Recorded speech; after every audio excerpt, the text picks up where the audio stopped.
शादी की पहली रात दुल्हन ने मुस्कुराकर कहा, मैं अभी आती हूँ। लेकिन उसके बाद हर रात ठीक 12 बजे वह चुपके से छत पर जाने लगी। जब एक दिन पति की आंखों में रोशनी वापस आई और उसने उसका पीछा किया तो उसे सच सामने आया। उसने सबको हैरान कर दिया। आज विवान की शादी की पहली रात थी। पूरे घर में खुशियों का माहौल था। रिश्तेदार और दोस्त उसे घेर कर लगातार हंसी मजाक कर रहे थे। कोई कह रहा था, भाई आज तो सोना मत वरना पूरी जिंदगी पछताएगा। तो कोई उसकी टांग खींचते हुए बोला, अब हमारी दोस्ती भूल जाना, अब तो भाभी ही सब कुछ है। सबकी बातें सुनकर विवान हल्का सा मुस्कुराया, लेकिन उसके दिल में एक अजीब सी बेचैनी थी। 2 साल पहले हुए एक भयानक सड़क हादसे ने उसकी आंखों की रोशनी छीन ली थी। बाहर से वह जितना मजबूत दिखता था, अंदर से उतना ही टूटा हुआ था। उसे बार बार यही सवाल परेशान कर रहा था कि आखिर इतनी समझदार और खूबसूरत लड़की अन्वी ने उससे शादी क्यों की। क्या यह सिर्फ दया थी या सचमुच उसका साथ निभाने का फैसला था। थोड़ी देर बाद सभी लोग कमरे से बाहर चले गए। विवान अपनी सफेद छड़ी के सहारे धीरे धीरे कमरे तक पहुंचा। उसने धीमी आवाज में कहा, अन्वी कहाँ हो। कमरे में पायल की हल्की सी झनक सुनाई दी। अन्वी मुस्कुराकर बोली, जी मैं यही हूँ। उसकी आवाज सुनते ही विवान के चेहरे पर सुकून उतर आया। उसने जेब से एक छोटा सा डिब्बा निकाल के आगे बढ़ाया। मैं तुम्हें देख नहीं सकता, लेकिन चाहता हूँ कि मेरी जिंदगी की हर खुशी तुम्हारे नाम कर दूं। अन्वी की आंखें नम हो गई। उसने उपहार लिया और बोली, मुझे आपकी आंखों की नहीं, आपके दिल की रोशनी चाहिए। विवान के मन का बोझ थोड़ा हल्का हो गया। दोनों देर रात तक अपने बचपन, सपने और आने वाले कल की बातें करते रहे। विवान को पहली बार लगा कि शायद भगवान ने उससे कुछ छीनकर बदले में उससे भी बड़ी खुशी दे दी है। लेकिन उसी रात जब घड़ी में ठीक 12 बजे अन्वी धीरे धीरे बिस्तर से उठी, उसने बहुत सावधानी से दरवाजा खोला और बिना कोई आवाज किए कमरे से बाहर निकल गई। विवान को नींद हल्की थी। कदमों की आवाज सुनते ही उसने पूछा, अन्वी इतनी रात को कहाँ जा रही हो। अन्वी एक पल के लिए रुक गई, फिर धीमी आवाज में बोली, बस थोड़ी देर छत पर ताजी हवा लेने जा रही हूँ, अभी आती हूँ। विवान ने कुछ नहीं कहा, लेकिन उसके दिल में पहली बार शक का एक छोटा सा बीज जन्म ले चुका था। उसे बिल्कुल भी अंदाजा नहीं था कि यह आधी रात की शुरुआत एक ऐसे रहस्य का दरवाजा खोलने वाली है जो उसकी पूरी जिंदगी बदल देगी। अगली सुबह विवान रोज की तरह जल्दी उठ गया, लेकिन अन्वी अभी सो रही थी। उसने मुस्कुराकर सोचा कि शायद शादी की थकान होगी। कुछ देर बाद अन्वी उठी और हमेशा की तरह बड़े प्यार से उसका नाश्ता तैयार कर। उसकी आवाज में अपनापन था, लेकिन विवान को ऐसा लगा जैसे वह अंदर ही अंदर किसी गहरी चिंता में डूबी हुई हो। जब भी वह उससे कोई सवाल पूछता, अन्वी मुस्कुराकर बात टाल देती। विवान ने इस बात पर ज्यादा ध्यान नहीं दिया और अपने मैनेजर के साथ ऑफिस चला गया। पूरे दिन काम में उसका मन नहीं लगा। बार बार पिछली रात का वही दृश्य उसकी यादों में घूमता रहा। आखिर अन्वी आधी रात को छत पर क्यों गई थी। शाम को घर लौटते ही अन्वी ने उसका मुस्कुराकर स्वागत किया। दोनों ने साथ बैठकर खाना खाया, लेकिन विवान महसूस कर रहा था कि अन्वी बार बार घड़ी की तरफ देख रही थी। रात गहरी हो गई थी। दोनों अपने कमरे में आ गए। विवान ने इस बार सोने का नाटक किया। करीब 12 बजे फिर वही कदमों की आहट सुनाई दी। अन्वी धीरे से उठी, दरवाजा खोला और बाहर चली गई। इस बार विवान ने भी बिना आवाज किए अपनी छड़ी उठाई और उसके पीछे पीछे चल पड़ा। आज सीढ़ियों तक पहुंचा ही था कि अचानक ऊपर से किसी के बहुत धीमे बोलने की आवाज आई। ऐसा लग रहा था जैसे अन्वी किसी से फुसफुसाकर बात कर रही हो। विवान का दिल तेजी से धड़कने लगा। उसने आगे बढ़ने की कोशिश की, लेकिन तभी उसका पैर एक गमले से टकरा गया। आवाज सुनते ही ऊपर सन्नाटा छा गया। कुछ सेकंड बाद तेज कदमों की आहट आई और अन्वी घबराई हुई नीचे उतरने लगी। उसने तुरंत विवान का हाथ पकड़ लिया और बोली, आप यहाँ, आपको कुछ चाहिए था। विवान ने खुद को संभालते हुए कहा, प्यास लगी थी, पानी लेने निकला था। अन्वी ने राहत की सांस ली, लेकिन उसके चेहरे की घबराहट साफ महसूस हो रही थी। विवान कुछ नहीं बोला, मगर अब उसे पूरा यकीन हो चुका था कि छत पर सिर्फ ताजी हवा नहीं बल्कि कोई ऐसा राज छिपा है जो अन्वी हर हाल में उसे छिपाना चाहती है। उसी रात जब अन्वी सो गई तब विवान के मोबाइल पर एक अनजान नंबर से एक मैसेज आया। उसने सिर्फ एक लाइन लिखी थी, अगर अपनी पत्नी की सच्चाई जाननी तो कल रात ठीक 12 बजे अकेले छत पर आना। मैसेज पढ़ते ही विवान के हाथ कांप उठे, क्योंकि उस नंबर का नाम सेव नहीं था और भेजने वाला उसकी जिंदगी का सबसे बड़ा सच जानता था। अगले पूरे दिन विवान बेचैन था। वो बार बार मोबाइल खोलकर उस अनजान नंबर को देखता, लेकिन जब भी कॉल करता नंबर बंद मिलता। उसने यह बात अन्वी से भी छिपा ली। शाम को जब वह घर लौटा तो अन्वी हमेशा की तरह सामान देखने की कोशिश कर रही थी, लेकिन उसकी आंखों में छिपा डर अब विवान से छिप नहीं रहा था।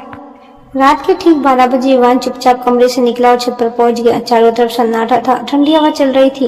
तभी पीछे ने किसी धीमी आवाज में कहा, तुम आ गए। विवान ने मुड़कर देखा। सामने एक बुजुर्ग चौकीदार खड़ा था, जो कुछ महीने पहले तक उसी कॉलोनी में काम करता था। उसने कांपते हाथों से एक पुराना लिफाफा विवान की ओर बढ़ाते भी कहा, बेटा मैं बहुत दिनों से तुम्हें यह देना चाहता था, लेकिन मुझे धमकियां मिल रही थी, अब वो चुप नहीं रह सकता। विवान ने लिफाफा खोला। उसके अंदर कुछ पुराने कागज और एक पेन ड्राइव थी। चौकीदार बोला, इसमें उस हादसे का सच है जिसमें तुमने अपनी आंखें खोई थी। जिस दुर्घटना को सबने किस्मत कहा वह शायद दुर्घटना भी ही नहीं थी। यह सुनते ही विवान के पैरों तले जमीन खिसक गई। तभी नीचे से अन्वी की घबराई हुई आवाज आई, विवान आप कहाँ हो? चौकीदार घबरा गया और बोला, अभी किसी पर भरोसा मत करना, पहले सबूत देख लेना, अगर सच जान गए तो तुम्हारी जिंदगी हमेशा के लिए बदल जाएगी।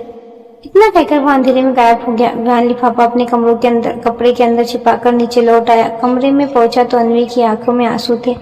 उसने घबराकर पूछा, आप ठीक तो हो ना? विवान ने मुस्कुराने की कोशिश की और कहा, हाँ, बस नींद नहीं आ रही थी। लेकिन उस रात पहली बार विवान को महसूस हुआ कि उसकी शादी, उसका हादसा और अन्वी की आधी रात वाली आदत, इन तीनों का आपस में कोई गहरा संबंध है। वह सच उसकी सोच से कहीं ज्यादा खतरनाक होने वाला था। सुबह होते ही विवान ने अन्वी से कहा कि उसे जरूरी काम से ऑफिस जल्दी जाना है। अन्वी ने बिना कुछ पूछे उसका टिफिन तैयार कर दिया, लेकिन विवान वापस नहीं गया। वह सीधे अपने पुराने दोस्त और साइबर एक्सपर्ट कबीर के पास पहुंचा।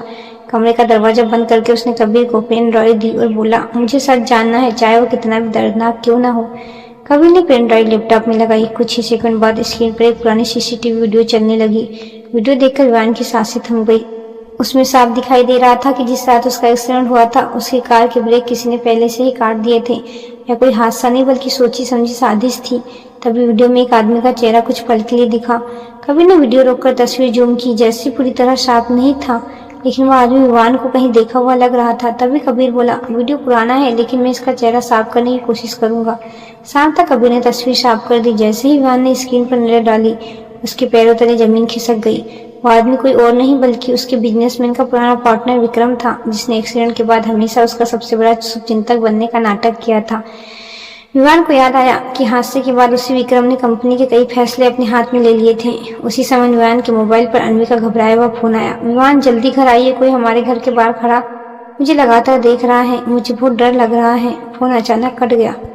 विवान बिना एक पल गवाए घर की ओर दौड़ा, लेकिन जब वह घर पहुंचा तो मुख्य दरवाजा खुला हुआ था। अंदर पूरा घर बिखरा पड़ा था और अन्वी कहीं दिखाई नहीं दे रही थी। फर्श पर सिर्फ उसकी पायल का एक टुकड़ा पड़ा था। विवान ने कांपते हाथों से वो पायल उठाई। तभी पीछे से किसी ने धीमी आवाज में कहा, अगर अपनी पत्नी को जिंदा देखना चाहते हो तो पुलिस के पास जाने की गलती मत करना। पायल की मुट्ठी में कसते विवान की आंखों में गुस्सा भर आया। उसने तुरंत कबीर को फोन किया और सारी बात बता दी। कबीर ने बिना देर किए घर के बाहर लगे कैमरों की रिकॉर्डिंग निकाल ली। कुछ ही मिनटों में सच्चाई सामने आई। एक काली गाड़ी घर के बाहर आकर रुकी थी और उसी में अन्वी को जबरदस्ती बैठा कर ले जाया गया है। गाड़ी का नंबर टेस्ट करते ही पता चला कि वह नंबर विक्रम की कंपनी के नाम पर रजिस्टर्ड है। अब विवान को पूरा यकीन हो गया था कि उसके एक्सीडेंट से लेकर अन्वी के गायब होने तक हर घटना के पीछे विक्रम ही था। विवान और कबीर तुरंत पुलिस के साथ उस पुराने फार्म हाउस पहुंचे जहां गाड़ी आखिरी बार देखी गई थी। अंदर का नजारा देखकर विवान का खून खोल उठा।